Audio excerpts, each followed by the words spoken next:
Nelayan di Labuan mengambil kesempatan musim terkunjuh untuk melakukan aktiviti sampingan seperti menghasilkan tukun tiruan dan juga mengerakas atau mengutip kerangan di kawasan Paya. Untuk laporan penuh, terus saja ke Labuan bersama Haji Jaik di sana. Silakan Haji. Ya, sebelum ke laporan itu, Kementerian Perdagangan Dalam Negeri dan Kos Sara Hidup KPDN Labuan berjaya merampas 300 liter minyak diesel bersubsidi dalam satu serbuan menerusi Ops Tiris 3.0 di kawasan perindustrian di Labuan. Ketika serbuan, sebuah kenderaan pacuan 4 roda yang mencurigakan turut disita dengan jumlah sitaan melebihi RM30,000. Pengarahnya Junaidah Arba'in dalam satu kenyataan memberitahu ketika operasi, minyak diesel bersubsidi tersebut ditemui disembunyikan dalam tangki tambahan yang diubah suai di bahagian belakang kenderaan tersebut. Pemandu lelaki warga tempatan berusia 44 tahun telah ditahan bagi membantu siasatan. Kes disiasat di bawah Seksyen 21 Akta Kawalan Bekalan 1961 Akta 122 kerana memiliki barang kawalan dengan tujuan untuk melakukan kesalahan. Sekolah Kluster Kecemerlangan SKK SNN Labuan berjaya meraih anugerah emas kategori sekolah rendah pada Majlis Digital Utilisation Technology Award Duta Peringkat Negeri 2024. Menurut guru besarnya Chua Lai Eng, kejayaan itu bukti keberkesanan komitmen pihak sekolah dalam memberikan pendedahan kemahiran komputer dan teknologi maklumat digital kepada murid-murid.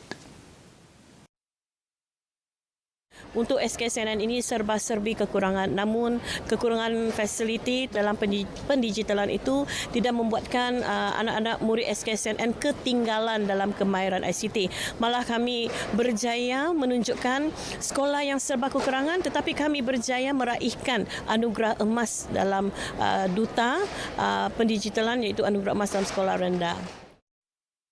Tambahnya, pelbagai program intervensi bagi memperkasa teknologi dalam kalangan murid-murid juga akan dilaksana. Beliau ditemui pemberita pada Majlis Apresiasi Sekolah Kluster Kecemerlangan SNN 2024-2025 di Dewan Serbaguna Perbadanan Labuan. Lebih 25 kategori anugerah kecemerlangan disampaikan, antaranya anugerah tokoh kepimpinan dan anugerah tokoh murid sekolah. Mengerakas ataupun mengutip kerangan di kawasan Paya Bakau adalah antara aktiviti yang dilakukan nelayan di Labuan bagi menambah pendapatan ketika musim tengkujuh. Bagi nelayan di Kampung Kerupang, aktiviti tersebut akan dilakukan dalam tempoh beberapa jam mengikut waktu air pasang surut. Jadi daripada kita tidak buat apa-apa, inilah. Kerakas kadang-kadang kita punya kerakasan kita makan sendirilah. Tapi kalau ya terlalu banyak, kadang-kadang kita boleh juga package ya buat macam manakala runcit tu kita taruh di sana macam seplastik RM5 begitu. Jadi kalau ada 10 plastik, okey juga tu, boleh juga tu kan untuk sampingan-sampingan. Mengerakas menggunakan alat pencakar yang dipanggil pengakai untuk mengorek selut bagi mengeluarkan kerangan. Ada ketika hasil kutipan mampu mencapai sehingga 10 kilogram dalam satu-satu masa, manakala pada hari-hari biasa kutipan mereka adalah 3 hingga 5 kilogram. Selain itu, pada musim tengkujuh juga, para nelayan di Labuan mengisi masa dengan menghasilkan tukun tiruan.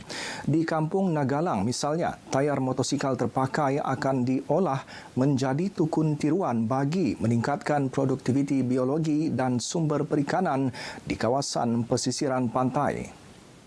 Inovasi yang dihasilkan lebih 2 tahun lalu itu bagi menggantikan tukun kayu yang hanya mampu bertahan 4 bulan selepas diturunkan. Dulu kami memang menggunakan dahan-dahan kayu ni untuk ikan. Kalau kayu ni lebih cepat dari ngambil pengalaman dari tali bubu kami tu kan. Apabila kita tengok banyak ikan makan di tali-tali bubu tu. Jadi kami buatlah tali-tali begini. Lebih cepat tumbuh kan umpan laut ni. Ini kami sicip sendirilah ni. Tukun diturunkan ke dasar laut pada kedalaman 10 meter dan akan dikesan menggunakan GPS. Selain tukun ikan, bubu ketam juga akan diturunkan ke laut April nanti pada jarak 2 meter dari pesisir pantai. Masa-masa begini Tengkujuh ni, inilah masanya kami general repair lah, perbaiki semua. Inilah keadaan bubuk ketam. Bila kita turunkan di laut, kalau 40-50 bubuk ketam ni kan, satu kali balik 10 dia biar koyak. Dengan itu, sekian paparan dari Labuan, dari sungai ke segara Palestin pasti merdeka. Kembali ke Angkasa Puri, Kota Media. Silakan. Terima kasih, Harji.